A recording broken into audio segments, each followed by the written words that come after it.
Welcome to the Steps 4 to 9 Extreme Makeover Workshop of WCNA 31. My name is Bob and I am an addict. Can we please open the meeting with a moment of silence followed by the Serenity Prayer? God, grant me the serenity to accept the things I cannot change, courage to change things I can, wisdom to know the difference. Cheryl has been asked to read. What is the Narcotics Anonymous program? Hi, my name is Cheryl and I am an addict. NA is a non-profit fellowship or society of men and women for whom drugs have become a major problem. We are recovering addicts who meet regularly to help each other stay clean. This is a program of complete abstinence from all drugs.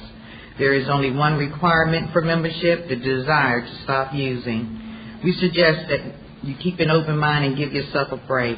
Our programs are a set of principles written so simply that we can follow them in our daily lives. The most important thing about them is that they work. There are no strings attached to NA. We are not affiliated with any other organizations. We have no initiation fees or dues, no pledges to sign, no promises to make to anyone. We are not connected with any political, religious, or law enforcement groups and are under no surveillance at any time. Anyone may join us regardless of age, race, sexual identity, creed, religion, or lack of religion.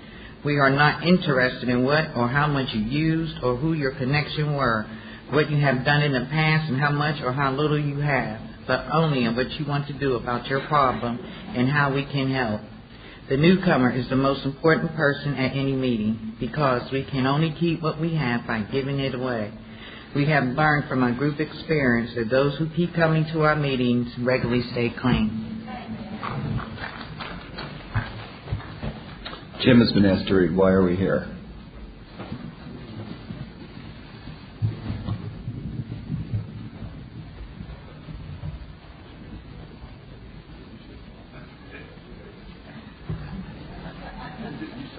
Why are we here? Okay. My name is Jim. I'm an addict. Before coming to the fellowship of NA, we could not manage our own lives. We could not live and enjoy life as other people do. We had to have something different, and we thought we had found it in drugs. We placed the use ahead of the welfare of our families, our wives, husbands, and our children. We had to have drugs at all costs. We did many people great harm, but most of all, we harmed ourselves. Through our inability to accept personal responsibilities, we were actually creating our own problems. We seemed to be incapable of facing life on its own terms. Most of us realized that in our addiction we were slowly committing suicide. But addiction is such a cunning enemy of life that we had lost the power to do anything about it. Many of us ended up in jail or sought help through medicine, religion, and psychiatry. None of these methods was sufficient for us. Our disease always resurfaced or continued to progress until, in desperation, we sought help from each other in Narcotics Anonymous. After coming to NA, we realized we were sick people. We suffered from a disease from which there is no known cure. It can, however, be arrested at some point, and recovery is then possible. Thank you. Patricia has been asked to read how it works.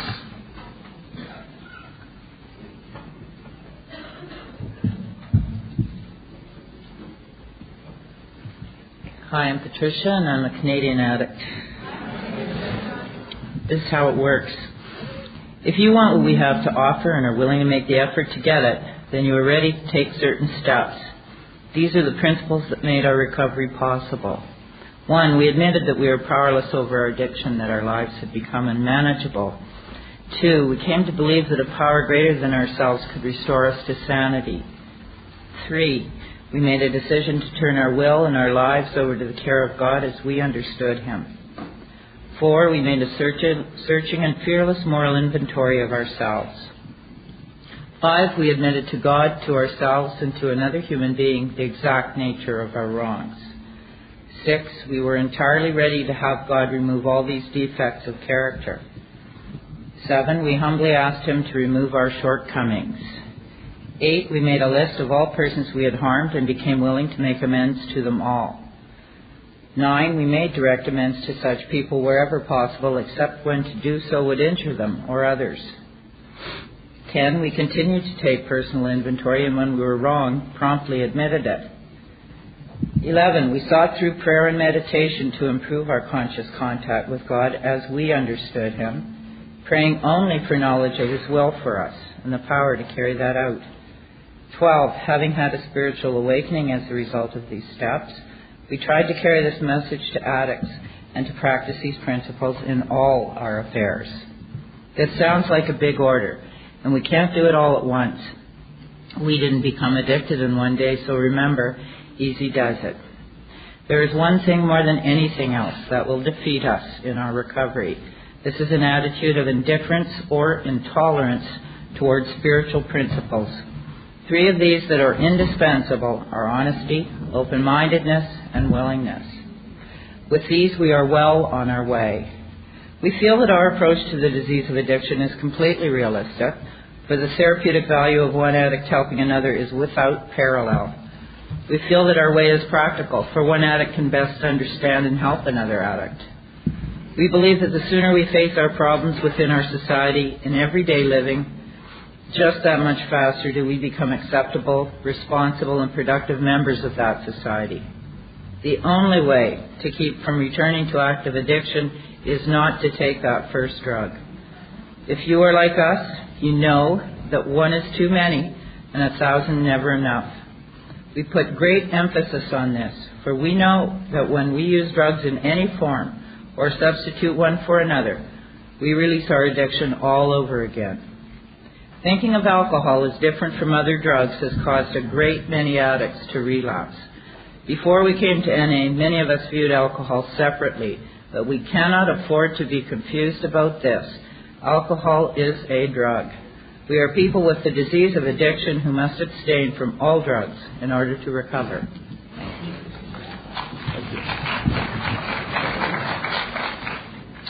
At this time, I'd like to introduce our first speaker, Bob F. from New Jersey.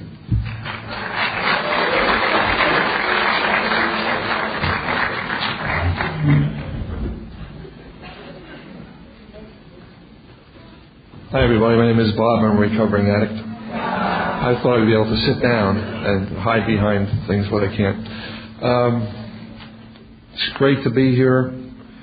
I was asked to run this with Mary Ellen and share about my experience with steps 4 through 9. And I gave it a lot of thought, and then I don't know what to say, because even though I have a few 24s in the fellowship, I'm still working on these steps. I can only tell you what I've done and how I've tried to stay clean over the years I've been in the fellowship. I need to give you a little background about myself so perhaps you could better understand why I do the steps the way I do them. I came into the fellowship in 1981. I came in through our parent fellowship. And I was a person who was in a lot of trouble financially, physically, morally, spiritually. I was married at the time. I had 2 children. My wife left me. She took the kids with her. I didn't know what was wrong. I had a drug habit, obviously. I knew I wanted to stop. I could never stop. No matter what I did, I could never stop. And I signed myself into a rehab. I had a brother who was studying to be a physician, a urologist. I had gone to him and said, if there's anything he can do to get me into a place where I can stop using, because I could not stop using. Now, why couldn't I stop using? Oh, we all know we couldn't stop using. I've never shared this with World Service people before, even though I've been on World Service for many years, because NA doesn't care what or how much you use or who your connections were. But for me, I have to share this because it was part of my recovery. I was educated as a pharmacist. I got several advanced degrees in pharmaceutical chemistry, in Masters of Business Administration, all this type of stuff. When I came out of pharmacy school, which was in 1963, my employer for 38 years recruited me to work on the night shift in Nutley, New Jersey, which is to work on a product that they didn't think was going to go too far, which became a major pharmaceutical called Valium. And I legitimately manufactured. You have to understand this, I had never touched any of that stuff. Never. In all the years that I manufactured vast quantities of it. You probably were good customers of mine. But what was going on was, here I was going back to school. I was getting the company was supporting my education. I was married. I had a couple of kids. The problem was I could never express to anybody how I truly felt inside. I always felt inadequate. I always felt that if I had an emotional situation come up, I couldn't express myself. I had a lot of emotional pain. Everybody around me seemed to be doing better than I was. I always felt as though my brothers were doing better, getting a better education. My friends were smarter than I was. They seemed to be able to be more comfortable at things. At corporate social events, I was very uncomfortable. My mode of activity, still to this day, is if I have to go to one, I'll come in late and I'll leave early. Opposite from going to meetings and coming in early and staying late to get a recovery. Just so I'm there and then I leave. Because I still to this day am very uncomfortable. I had a very severe acne situation when I was in grammar school going into high school. Because of that, I was afraid to socialize. And I sort of hid into myself. I didn't express myself. I was afraid to talk to people about what really bothered me. I didn't have any language, a vocabulary to discuss what frustrated me. As I was working for the company, they treated me very well, by the way, always treated me very well, but I never could understand that I was being treated well. I always felt as though I needed more, sort of a prelude to my drug addiction. And I had a wife at the time who was very judgmental. I didn't know how to deal with that. I was stuffing my feelings, having a lot of anger, having a lot of misdirected anger. When something went wrong at work, I would never come home and discuss that at the family dinner table because I felt as though my shortcomings and my inventory would be taken by my wife at the time, and I didn't want to go through that pain. So I stuffed a lot of pain. Then all of a sudden, believe me, I don't want to speak in any way negative about the company I worked for. They treated me very well. But all I did was manufacture controlled drug substances from 1963 till 1980, or 1981. That was I manufactured sterile products, disposable syringes, ampules, vials, tablets, capsules, anything had to do with controlled drug substance. That's what I did. And up to 1975, I never touched anything. But I had an occasion to need a painkiller due to some physical pain that I had. And as soon as I took that painkiller, bingo, the pain, I took the edge off the pain, but I felt fabulous. I felt as though this was it. I said, I can walk down the hallways and treat myself to anything I want. And that's exactly what I did. So I had an unlimited supply. It never cost me any money from my drug addiction. I never got into any trouble with the court system at the time. I never had any financial difficulties with respect to drug addiction. I had an unlimited supply, yet I still found my way into the fellowship because my life became unmanageable due to the use and abuse of drugs. Enough said about that. Now I'm in the fellowship, so we have to focus on steps 4 through 9.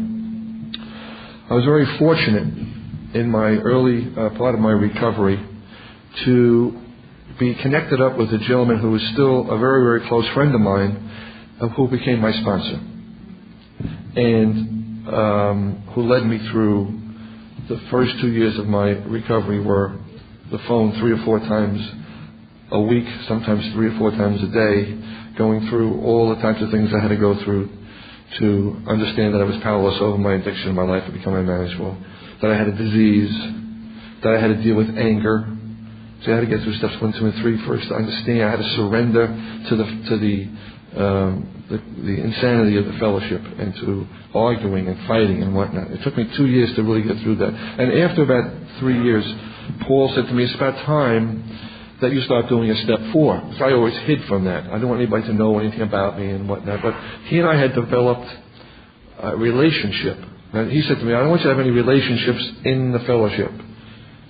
what I did when it always got me in trouble. He said, I want you to have a relationship with me as a sponsor, and I want you to have a relationship with the steps. That's where he focused, that I should have relationships, not with women in the fellowship.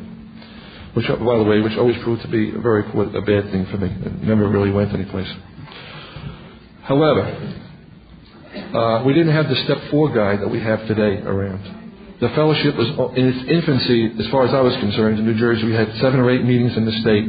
We had to use the other fellowships' literature. But I started to do Step 4. Now, my first time through it, I really didn't understand. I was looking at the negative side of things. I was looking at activities that I performed rather than the true nature of what was wrong with me and why I was doing those things. So my inventory that I listed down was basically my behavior, the actual acts that I did rather than, the true nature of what was going on with me. And Paul said to me, the problem what you have is that you're always looking at your negative side. You have there are assets that you have in your life. You need to have a balance someplace, and you're only focused on the negative. And that's what I basically did all my life, was always focused on the negative. That's where I was at. I never could see myself as a person who should be proud of the things that I did, that I should be outgoing, that I should be aware of the good things. I only looked at the negative things. I had in New Jersey, I had a beautiful home. I had 2 cars. I had a wife and 2 kids. But I was not happy with that whole surrounding. I didn't think my house was good enough to live in, even though looking back it was very nice. It worth a lot of money today, that house. The cars that I had were very nice cars, but again, I couldn't appreciate what I had. Because I just couldn't get satisfied with what was inside me. And as Paul said to me, every 6 months you've got to do a Step 4 and a Step 5. Every 6 months. And he had his calendar. And the dates were January 2nd and July 2nd. For some reason. That was the dates. I always had to do my Step 5 with him. So I had to prepare for it. And we did that for 4 or 5 years. And I'm very grateful to him for the discipline that he gave me. What happened during that 4 or 5 years was I became to really focus on the root cause of what was wrong with Bob. I had a fear of everything. I had shame. I was very shameful of myself. I was later to find out a shame-based control. That's what was really wrong with me. My Step 4 and 5. I was dealing with Paul, and he was getting to know me better, and I wasn't always honest with him. So he would tell me his famous expression is "time to update the truth." If you can identify with that, right? Because I was embarrassed of the things that I did. Plus, even though I knew what I did, when I first came into the fellowship, even though I was very well educated, I had no way of expressing myself. I stuffed my feelings, anger, resentments. Somebody told me, I was at a meeting a couple of weeks ago, and somebody used the expression, when you have resentment against somebody, that's like you're swallowing poison hoping they're going to die. And I had a lot of resentments when I prior to coming into the fellowship, and while I was in the fellowship for many, many years, had many resentments. This came out, in my relationship with my sponsor, in conversing back and forth. I had I was ashamed of myself as to who I was. I didn't think, my acne was devastated my personality. It made me a recluse. I was afraid I would never date a girl. I was afraid to. One of the things I liked to do when I was a kid, and I grew up in high school, and I do this very much today, I do ballroom dancing. With the acne, I was embarrassed to ask a woman to dance with me in high school because I felt I looked ugly, and it sort of reinforced my low self-esteem. Okay? And then I would have pendulum swings. I had heard this. I was an egomaniac with an inferiority complex. All right? Yeah. All right. Okay. I was an inferiority complex person for a long, long time, but I would have these spurts I would express my ego in other areas of my life, with the car I had, with physical possessions. I I don't know how else I expressed my egocentric personality or whatever it was at the time, but I would have these personality swings. But I didn't really see this when I was in step 4 my first time with Paul. I didn't understand. My fears that drove me to do these things. My shame-based control. I was ashamed to let you know who I was, so I pretended I was somebody else. I was very good at being somebody else. I never wanted to be Bob, and I never realized that. Well, I knew it, but I couldn't express it until this intermeshment of my sponsor and myself over the years had sort of surfaced. And the reason it surfaced so well was because, I don't know if you folks who sponsor people, and I do, he had the same problem that I did. He had the same type of behavior. And I guess that's why we got to like each other so early in our relationship as a sponsor. But that 5th step I needed to express with him. And when I first started to talk about what I said in the 4th step with him, he said, you got to get back to the drawing board here, Bob. You're just really off the wall. You have no idea what the exact nature of your wrongs are. You just don't have a clue. And then he started to tell me a little bit about his. And then I said, oh yeah. And then I told him something very embarrassing. Like, I did that, and I did worse than that. And this relationship built so that my comfortability and opening up, all right, finally was there. Now, I also had pent-up anger, and I would have a lot of misdirected anger. I eventually divorced my wife. I was going through this divorce during my first 2 years of my recovery.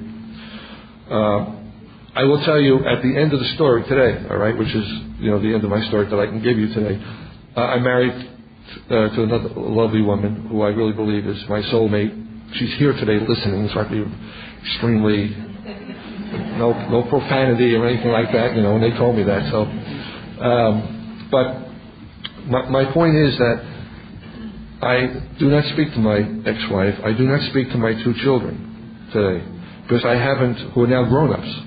Right? I email with one of them. I had 2 daughters. We had a very serious problem in our relationship. One of my daughters and I stopped speaking 10 years ago, another one 15 years ago. We've never been able to get beyond that. But I need to let you know I'm still working on things. Because when you get to step 8 and 9, you'll maybe understand a bit more about what's going on with me. Anyway, in getting to step 6, we became ready to get rid of those things that we didn't like. There were many things I loved to get rid of, but I couldn't. I was so conditioned in response, I had to train myself. One of the things I used to do was not tell the truth. I would lie when the truth would do. It was just a sort of a thing that would happen with me. Particularly my egocentric, I would tell you, I would be somebody, or I wasn't as totally honest as I should be in my life with people or with finances. And I wanted to get rid of those things, but I had this conditioned response. I had to catch myself in the act.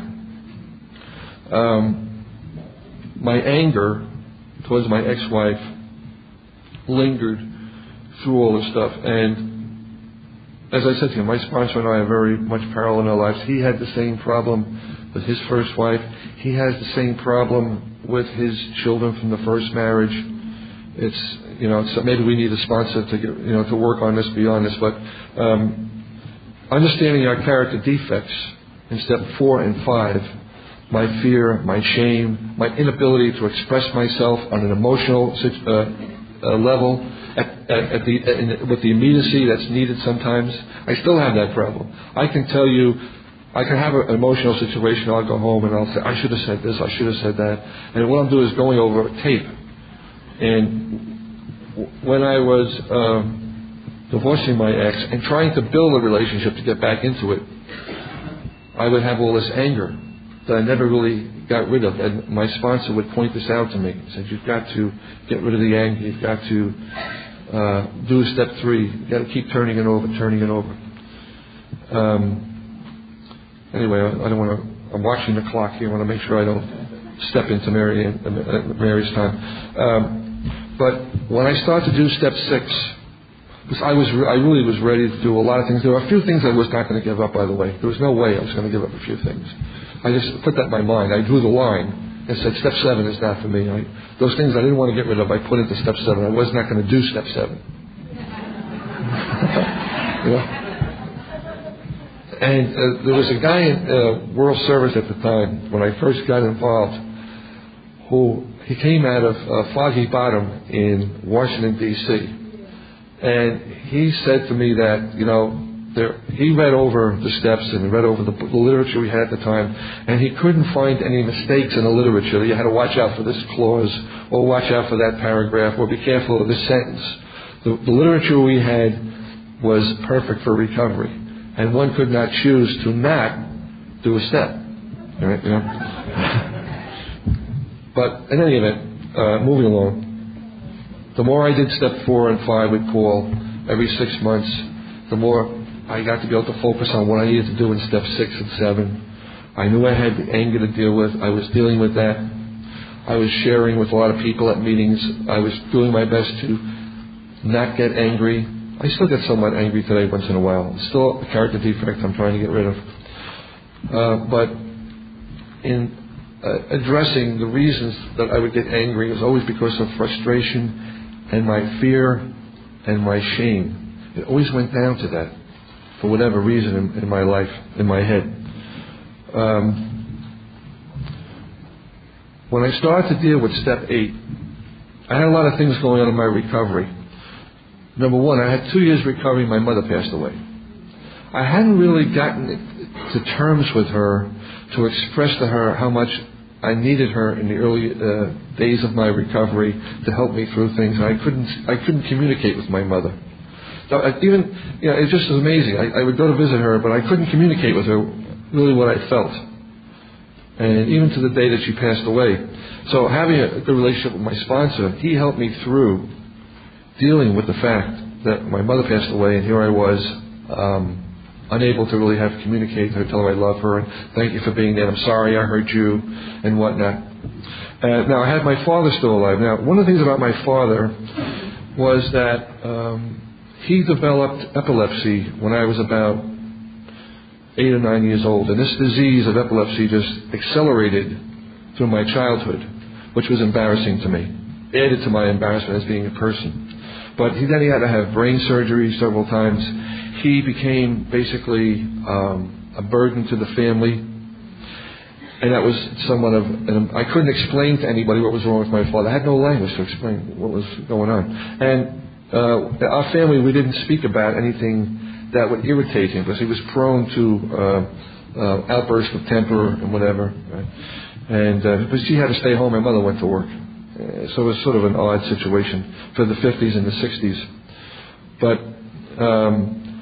he lasted another 3 years, and then he passed away. And I never had an opportunity to express to him the things that he gave me when he was healthy, and before his health deteriorated to the point where he was incapable of communicating over the last 12 years of his life.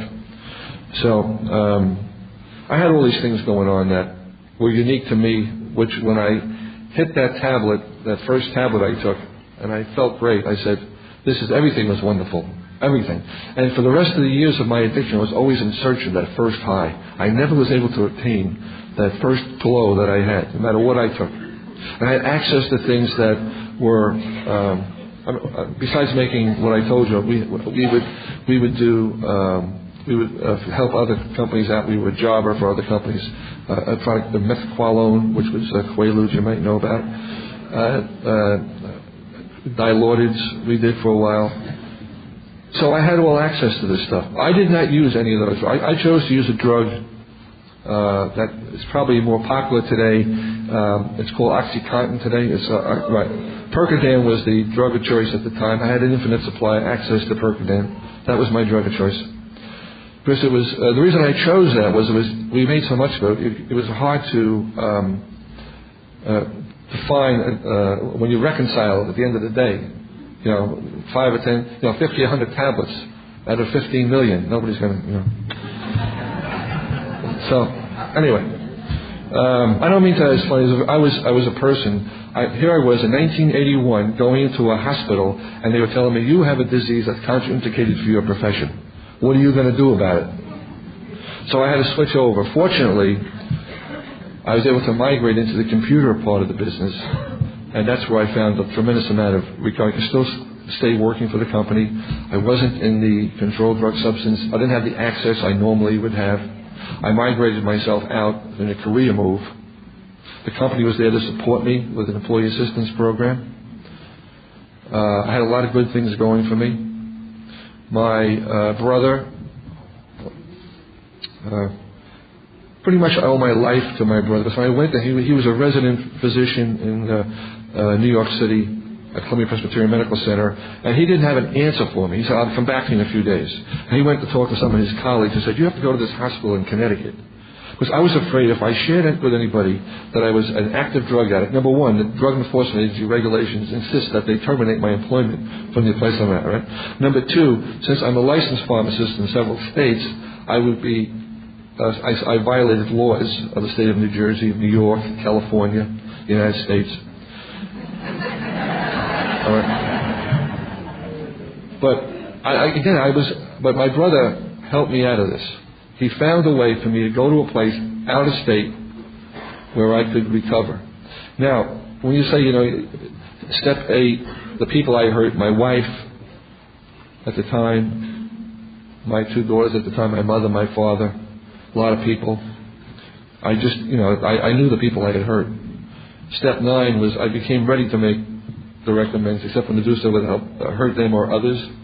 There are a lot of people in my life that sort of, those first 5 sort of grew, and they were like, there was like this pyramid. It's sort of like more people, the more I looked, the more I hurt. Not to the dimension that I hurt those, but I never could really do a step 9 with my ex-wife and my 2 daughters.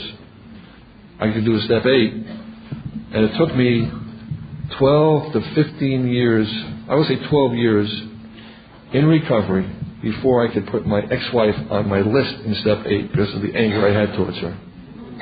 And that's where I was at. All right? I hope you folks never have to, I hope you can get to step 8 and step 9 without the pain that I went through, that I'm still going through to some degree. But this is my experience. Now, how did I deal with this? I deal with it. I accept it today that perhaps my oldest daughter will never talk with again. I don't know.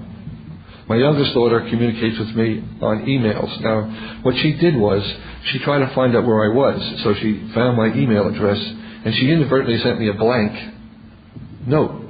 And I said, oh, geez, blank. So I went back, so I don't want to give her name away, because she's an attorney and she works for a law firm. I said, is this the former Janine Rose F? And she said yes. And so we had this little conversation going on for her. I was finding out I was a grandfather to twins. Found that out. Found that I'm going to have another grandchild. Then all of a sudden, it was an emotional crisis for her. I don't think she could handle it, so she's backed off a bit. So I haven't heard from her since March, and I don't know what's going to happen there. And I don't really know how to handle it well, other than my wife and I have to work on doing that. But my new wife, not my ex-wife. Right. In any event, so I don't do step 4 and 5 with the frequency that I first did when I came into the fellowship, because when I go to step 4 and 5 meetings today, I can see myself and my character defects and the exact nature of my wrongs and my assets that I have.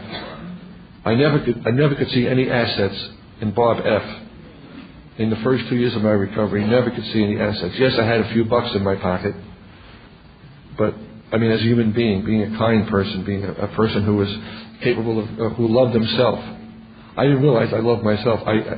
More of me despised myself, disliked myself, because I was my own worst enemy.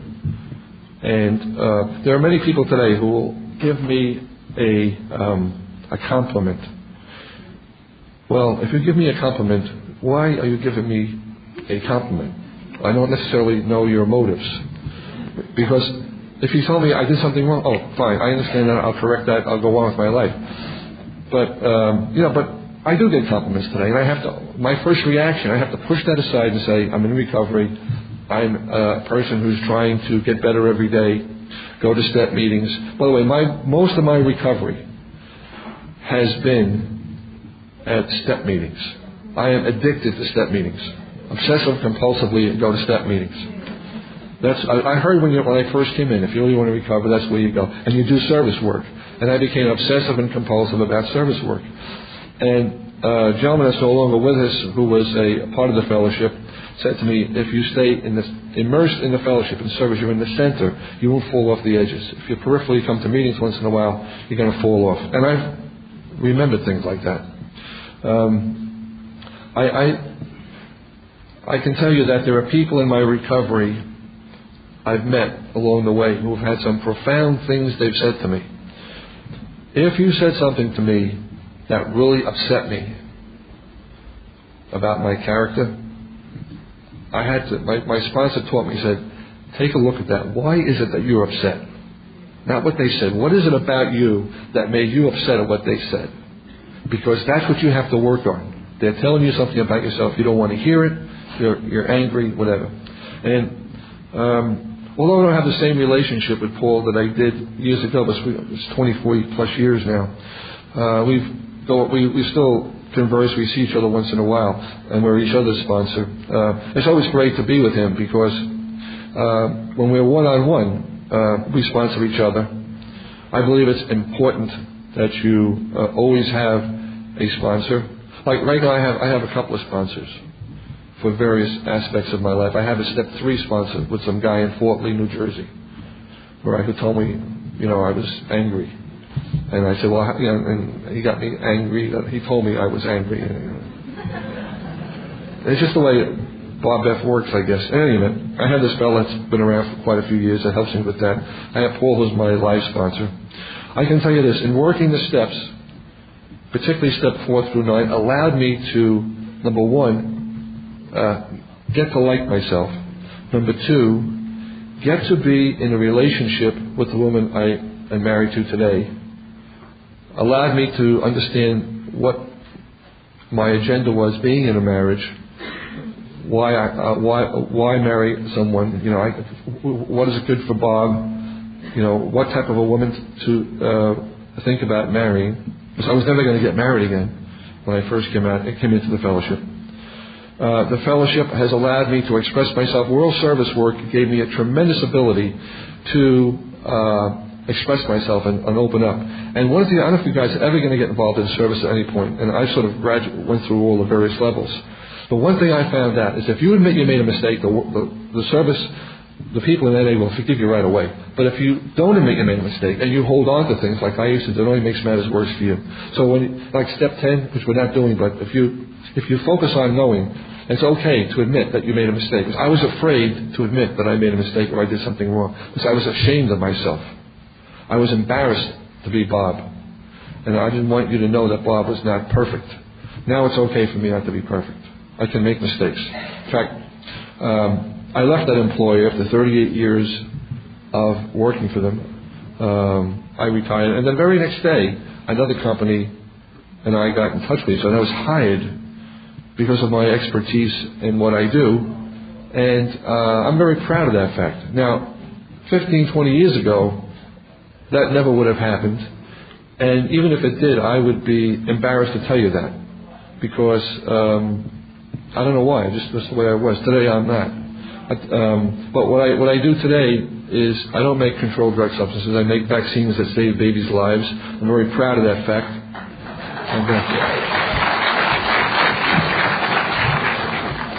Not here to advertise for it, folks, please. But that's what I do.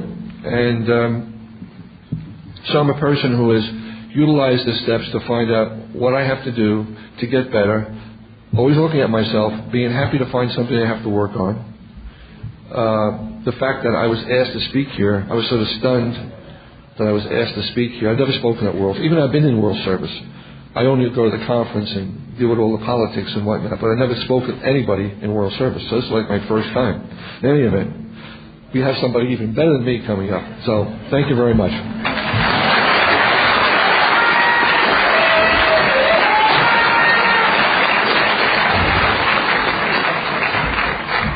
Thank you. I'd like to introduce our second speaker, Mary Ellen P. from California.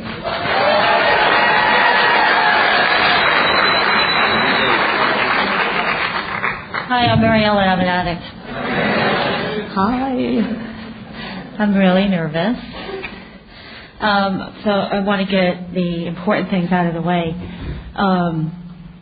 I'd like to thank the WCNA committee for asking me to speak here today. I'd like to thank my friends for coming and supporting me. And I think that was like the most important thing right now. I don't know about you, but this is the time of day where I could go take a nap. So I'm hoping some adrenaline kicks in here. I'll tell you a little bit about myself to get started, and then I'll give you my personal shtick on steps 4 through 9. The title, and I'm not going to go in that order. The title of this is Extreme Makeover, and when I first heard that, I really got a big kick out of that.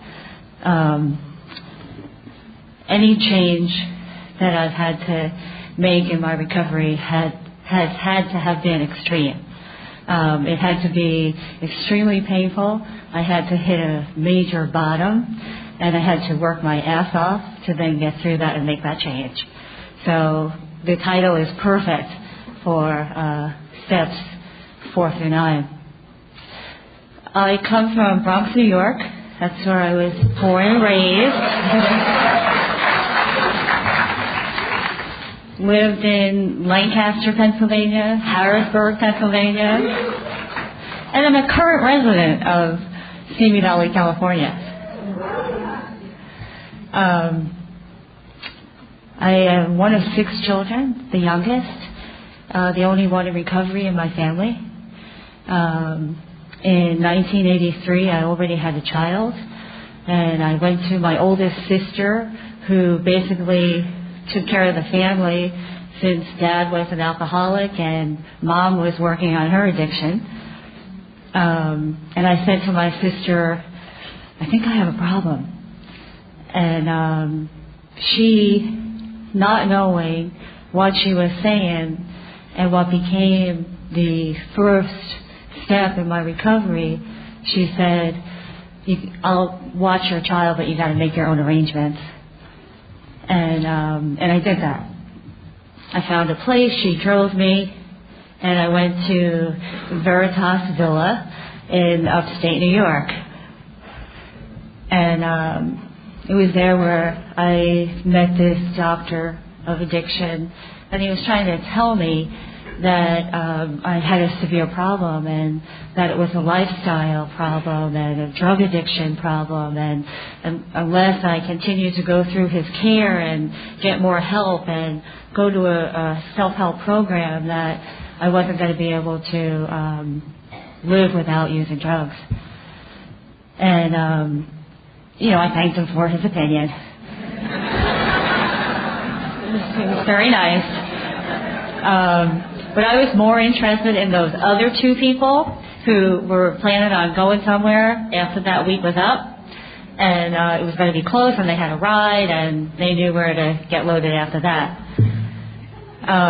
Turns out that night I had a seizure from all the Valium I was taking. Yeah. So I guess I was a customer of Bob.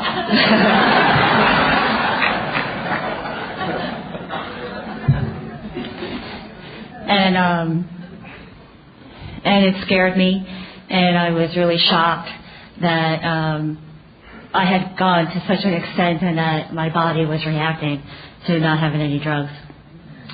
So I said, I'll give it another week. And they transferred me into, that was the detox portion, just want to make sure you're following. Then I went to the Veritas Villa, and I was in a room with a woman who, and I don't know the clinical term, but had water on the brain. So at about 4 a.m., she'd get up, she'd get dressed, she'd put all the lights on, and she'd dance around the room or do something very strange. And it just became another one of those things that when I looked at that and they explained to me that she was a permanent resident, she lived there, that was a possibility. That was still another possibility out there. Because in the meantime, I'm, looking out those windows, wondering why all those people are in the fields out there watching me, and they really weren't. It's just the paranoia. The paranoia was so severe. I don't know how many weeks I was there until I was speaking in one of the group meetings, and the counselor said, "That's fantastic, you put a sentence together." And of course, I thought I was profound from the beginning, to come to know that I wasn't even coherent.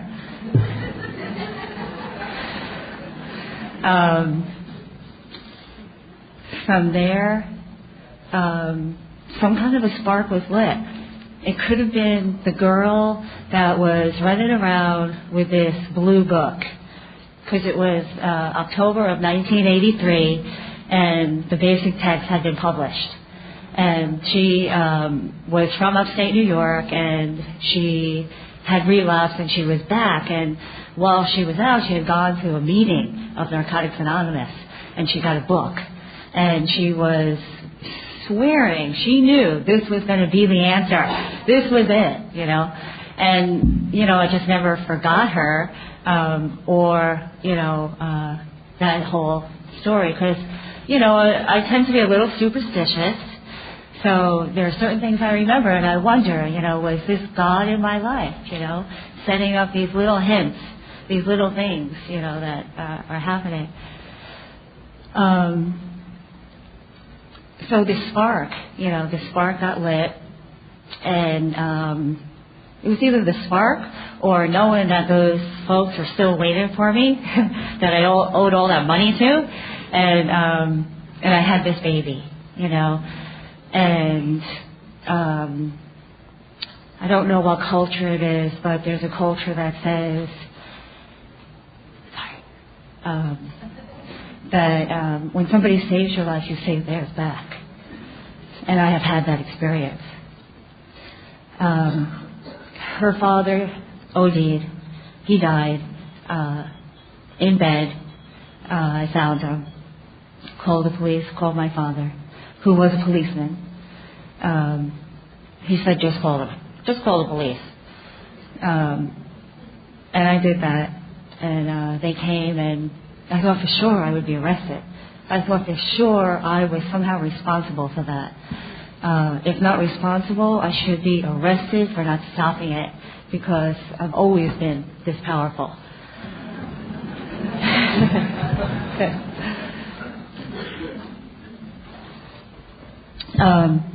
And I wasn't arrested, but what I proceeded to do was go on a major path of destruction.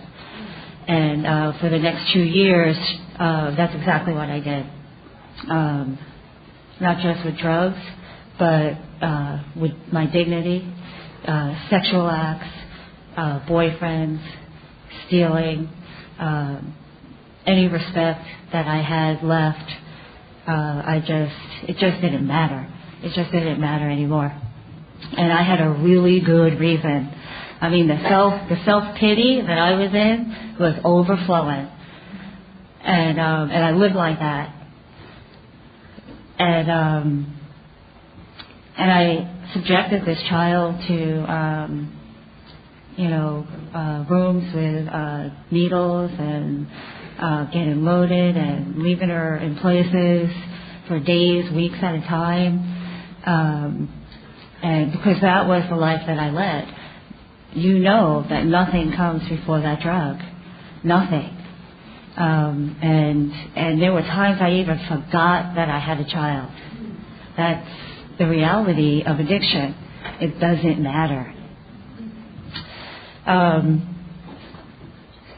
So the spark hasn't been lit. And now this child is with my sister, and she brings me this picture, and I look at this kid, and I'm like, oh my God, this is such a beautiful child, and this is my child. I thought about that kind of recently, actually. It's my most favorite picture of her ever.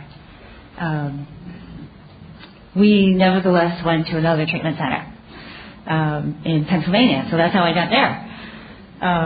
And I stayed there for 4 years.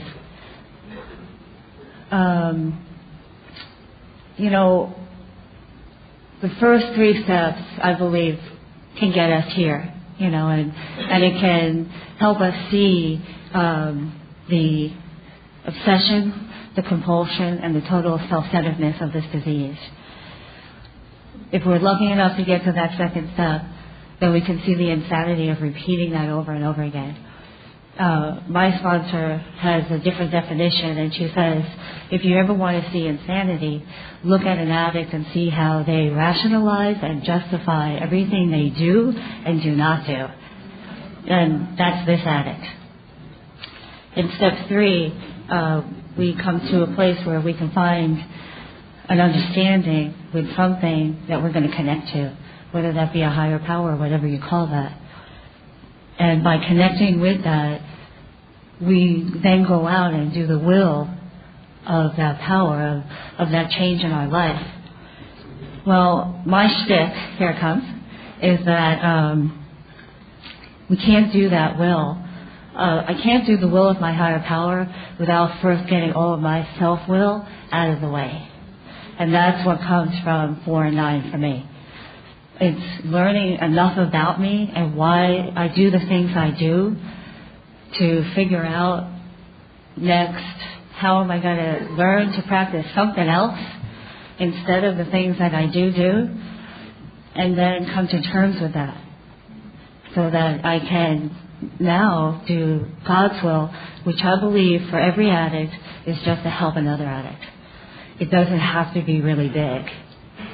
And for that reason that it doesn't have to be a really big thing, like save the world peace, it's important that we all do that.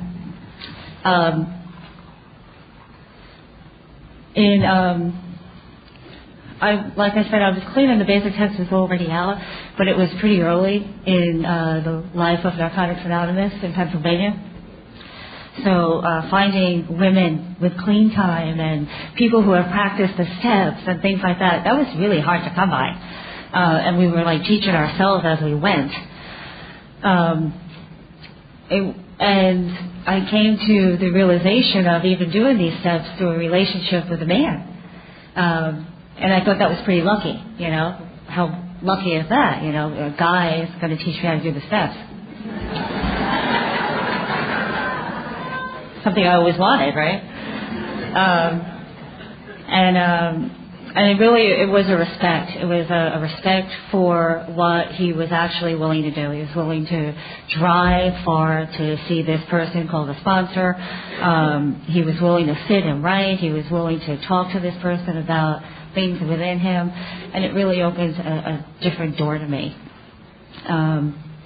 It wasn't until I was 4 years clean that I did a 4th step as we know it in Narcotics Anonymous. And that 4th step, I was scared to death. I didn't know if I could be honest, if I knew what it meant. You know what I mean? I didn't even know if I knew what honest meant. And with all the things I wrote down, you know, did it really happen? You know, was I really being honest? And I shared it with this woman anyway, and what she told me that I needed to always share thereafter was that you don't have to wait that long to do a 4th step. And today you don't, and we thank our predecessors for that. I was at a meeting in Northern California a couple months ago, and there were these 2 guys speaking with like 30-something years. And one of them was talking about how at 20-something years, you know, he was just in this place where he just felt so devastated with so many things, you know. And he went to the steps, you know. He did another 4th step, another 5th, 6th, 7th, 8, 9. Stay on the topic. And I realized, well, I was 11 years clean then, and things were really devastating for me. And I thought, thank you to him, because as we each go back to the steps, as things come up in our life, we have that to share with the next person. And sooner we get an opportunity to use the steps as the tools, you know, and not have to live in that pain, you know, forever, for that much longer. In that fifth step, I was living in upstate New York, and it was a major snowstorm, and I couldn't get out, and I'm sitting laboring over this thing, wondering, how do I know when I'm done? How do I know when I'm done? And on the radio came the George Michael song, Faith. And I knew I was done. Because it was the instrumental version. So I knew especially, I was done. It was like a spiritual awakening. And I went and I shared this with this woman. And I shortly after that moved back to Pennsylvania to work more on my recovery. What I learned in that fourth step was that trying to go back to New York to fit in with my family was not a very good idea. That I am an addict, and as an addict I need to find my recovery, and I need to find that in the best place possible for me, and I can still love them. I can still love them from a distance, and if it doesn't work out today, maybe it'll work out tomorrow, but the most important thing is that I stay clean. So I went back to Pennsylvania. A little bit of a geographical thing I had going on. I know things differently today than I do then, and unfortunately I don't quite have the same memory. I don't have a very good memory. Well, I know that at 11 years I moved to California. I had been married for several years already, and it wasn't going well. It was insane. I was insane. I didn't like the person that I had become, quote unquote.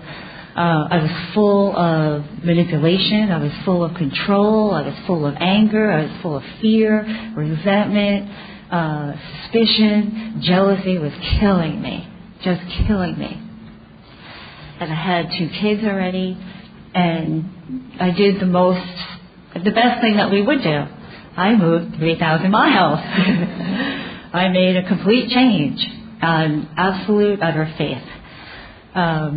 We had a friend in Pennsylvania who said this was definitely the right thing, and I believed him.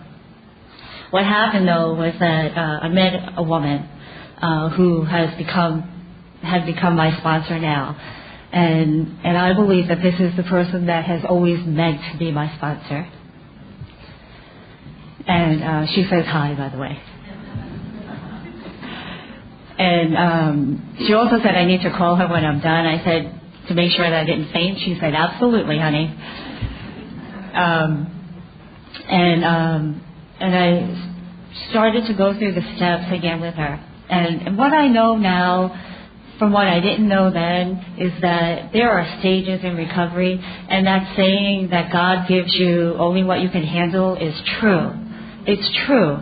So if you're overwhelmed with feelings, if you're thinking you're not going to get through what you're getting through, you will. God isn't going to give you more than you can handle. You're supposed to handle what He's giving you right now. So just have some faith and hang in there, because it's going to be all right. It's really going to be all right. And I was ready for a hell of a lot more, is what was going on. And before I left Pennsylvania, I did another 4th and 5th step. And what I learned in that step was all the things that I hadn't changed yet, all the things I was still holding on to, all the old ways of managing and controlling and doing my own thing and, hoping it was all going to work out. This new sponsor introduced me to this different way of doing the 6th step. And what she said was she wanted me to sit down and she wanted me to list 100 character defects. 100 character defects that I could find in myself, and then I need to be patient because I can find them. Yeah. And I pretty much had the same reaction.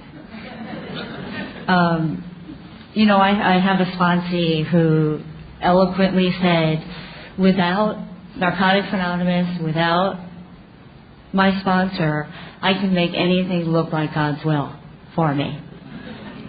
And that's exactly what I was doing. I was making everything look like God's will for me. Also, I just wanted to add that this is the same person that, was really struggling with writing the fourth step because she knew she had to read it to me, and she was ashamed, and she was embarrassed, and she felt so freaking bad about the things that had happened and the things she had done. And I said to her, I'm not interested. All I'm interested in is to help you find the exact nature of those wrongs so that you can stay clean. Now go back there and just find that. I don't care about all the other stuff. I sat and I found 133 character defects, as a matter of fact.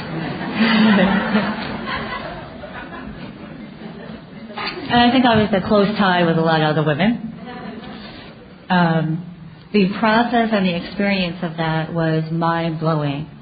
I was very fortunate to be doing that while my daughter was practicing on her addiction using your line. I met a newcomer on the bus, the transportation bus yesterday, and we were talking, and I said, I have a child, and she said, did that child follow in your footsteps? I said, absolutely. And she did, and she got loaded, and she ran around the town, and I was an absolute lunatic. And I had to come to terms with it and my sponsor and decide that all I could be responsible for was her safety, and that's all I could do, and that she has a higher power, just like I did, just like I do, the higher power that brought me here and the higher power that I know today, and that I just need to let go and I need to let God. And that was terribly difficult. And I was in the process of writing this sixth step during that time, and again, this kid just helped me, I was able to see so much about myself. I was able to see the destruction that I caused by the insanity of my behavior, the insanity of my thinking, what I was doing to them by practicing this insanity with my husband, telling him he's no good, he doesn't do this right, he doesn't do that right, and all that kind of stuff. And just destroying that relationship, not building anything, not doing anything loving with that relationship. And in the seventh step, because I lived out all these character defects, all those shortcomings, I was given the opportunity to choose a spiritual principle for every single character defect that I had. And every time that I acted out on that character defect, I had a spiritual principle to start practicing to do differently, to do the opposite with. And that was between me and God. How many times I was going to have to go through something until I was going to be able to start to work that opposite, that spiritual principle, and start doing something different. And she told me that until I do it different once, I'm not going to believe I can live through it. I'm not going to believe that it's going to be okay not to be in charge and in control of it. And, little by little, I was able to change some stuff. And, extreme makeover, okay? So we're talking, heavy, like really heavy. The relationship with my husband today is significantly different than it was 10 years ago. This child just celebrated 8 years last week.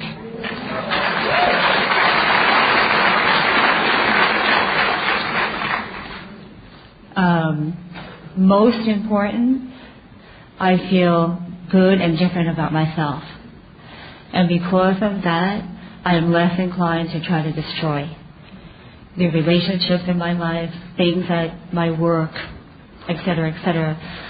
I believe that in the seventh step, it's the first opportunity we really get to change the nature of how we live in our community and with people in our lives.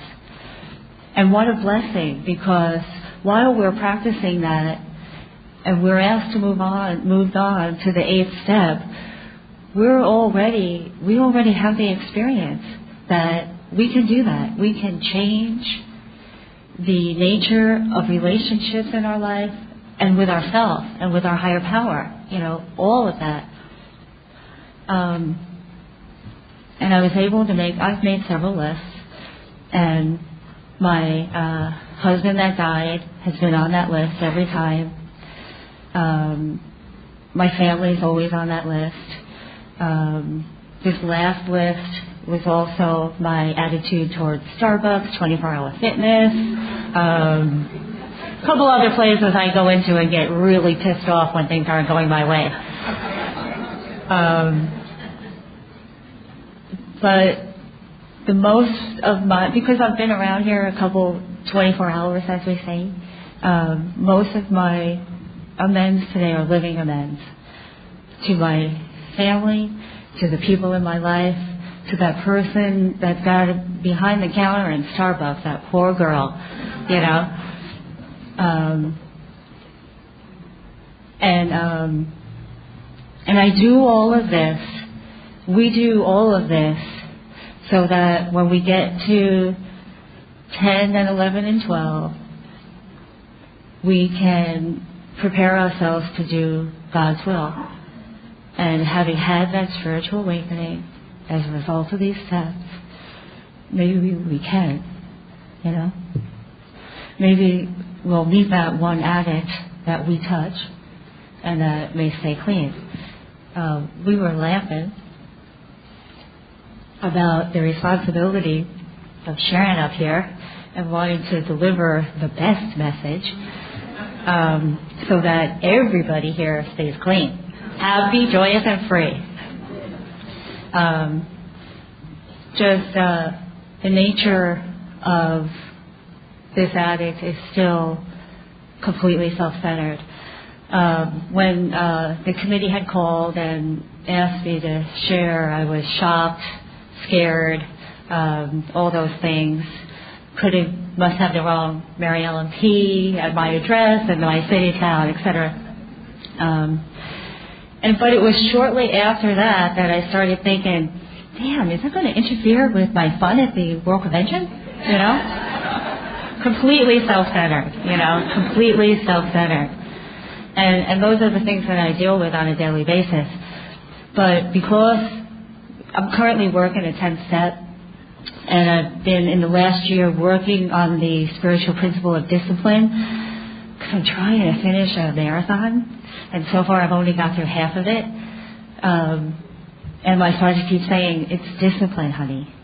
And that's what we learned in the 10th step. We learned the discipline of sitting down and going through 4 through 9 for us,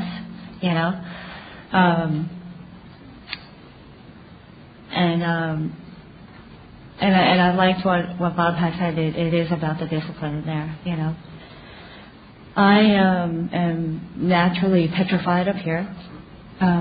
So I thought that maybe I could do something about that. Because I believe in the solution of the steps, because I've had an extreme makeover. And the solution for me is to find out what the character defects are that prevent me from doing something or being happy or having a relationship with you, and finding the spiritual principle that I can begin to practice to do something different and just have faith in a loving God that it's going to work out. So it's working out. Just want to let you know. It's working out.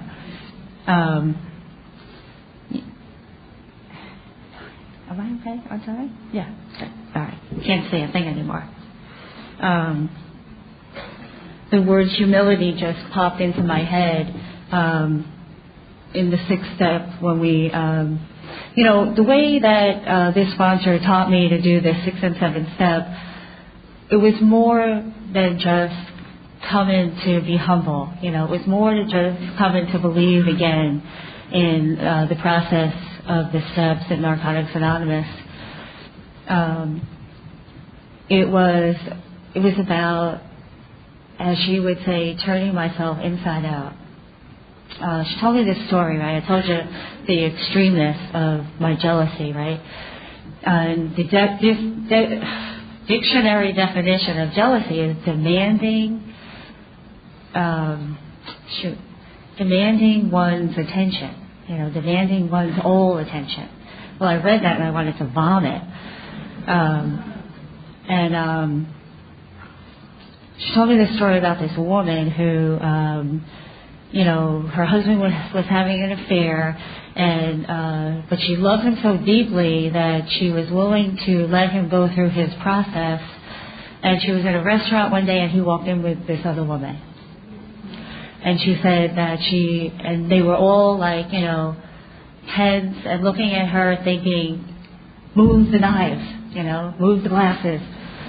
And she just sat there cool and, it just kind of came over her. Her calmness came back over her.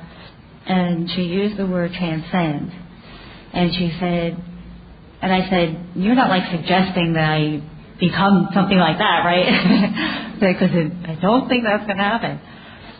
But the point of the story was that change is so much more than just change. And that we can become that person that we want to become. That we can let go of those fears and those things that just stop us from having an enjoyable life.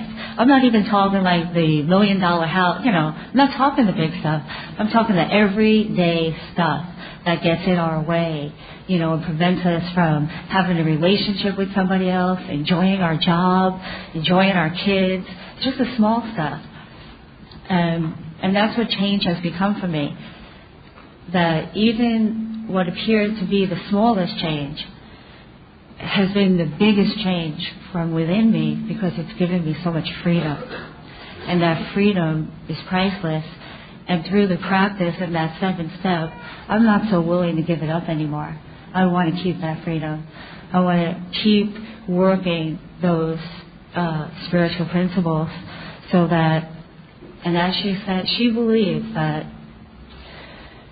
we can even change our thoughts. And that one day by practicing we can even change our thoughts. You know how we sit quietly and, we've done something different but we've thought about doing the other thing completely? She believes that, and I believe her. I believe that we can go that deep with the love, the help of a loving God.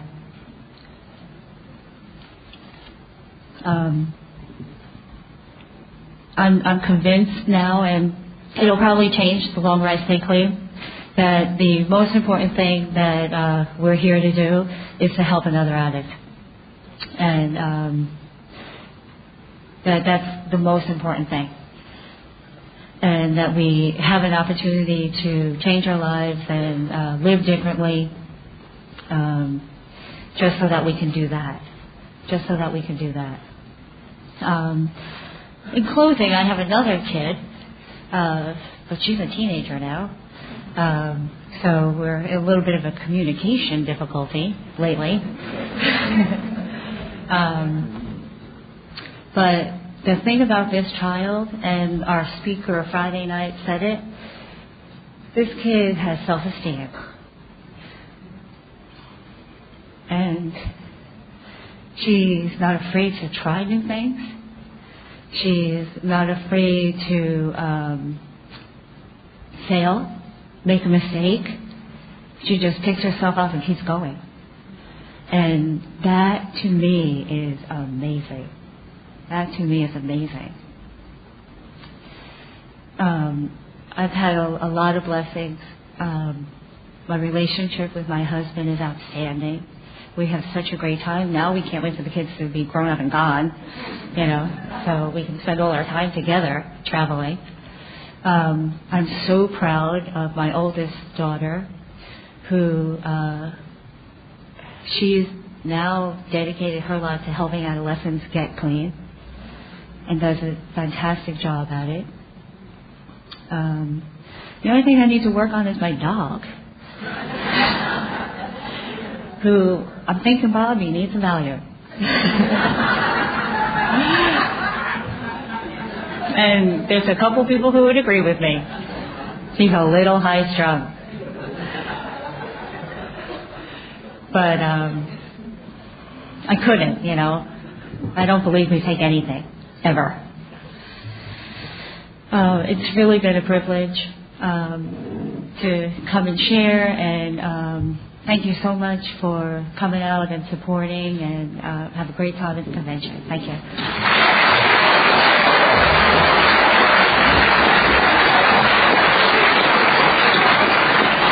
Let's thank Bob and Mary Ellen both for speaking tonight.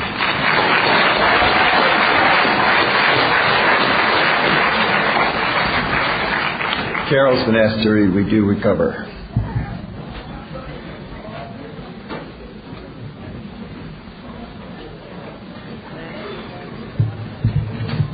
Hi family, I'm Carol. I'm a grateful recovering addict from Pittsburgh.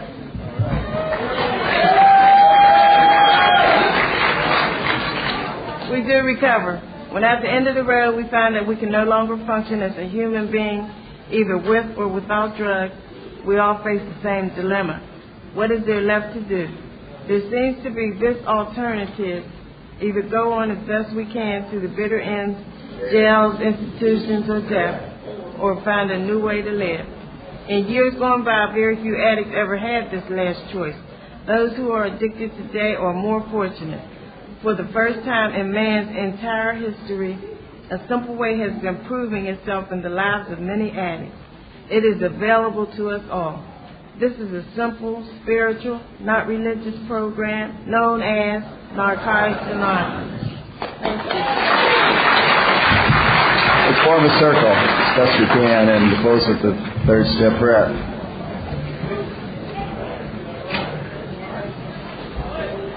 Maybe we'll go all the way around here.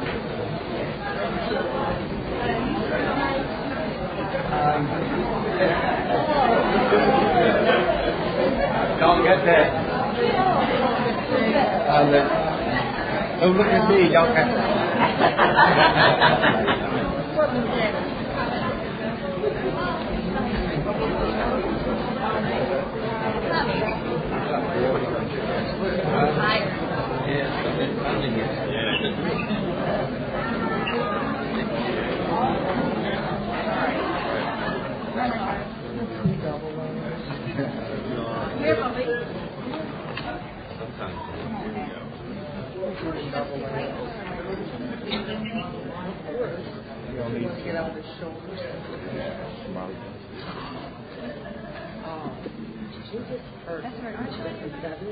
Okay, a moment of silence.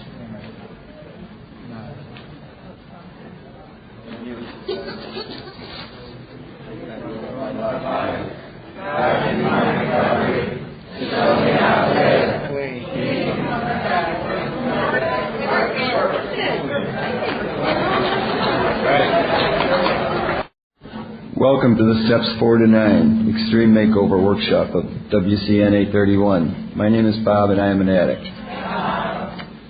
Can we please open the meeting with a moment of silence followed by the Serenity Prayer? God, grant me the serenity to accept the things I cannot change, courage to change things I can, wisdom to know the difference. Cheryl has been asked to read. What is the Narcotics Anonymous program? Hi, my name is Cheryl and I am an addict. NA is a nonprofit fellowship or society of men and women for whom drugs have become a major problem.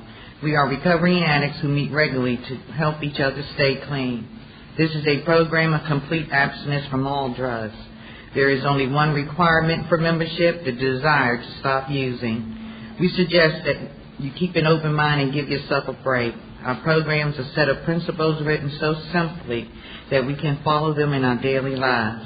The most important thing about them is that they work. There are no strings attached to NA. We are not affiliated with any other organizations. We have no initiation fees or dues, no pledges to sign, no promises to make to anyone. We are not connected with any political, religious, or law enforcement groups and are under no surveillance at any time. Anyone may join us regardless of age, race, sexual identity, creed, religion, or lack of religion. We are not interested in what or how much you used or who your connection were, what you have done in the past and how much or how little you have, but only in what you want to do about your problem and how we can help. The newcomer is the most important person at any meeting because we can only keep what we have by giving it away. We have learned from our group experience that those who keep coming to our meetings regularly stay clean. Jim has been asked to read Why Are We Here?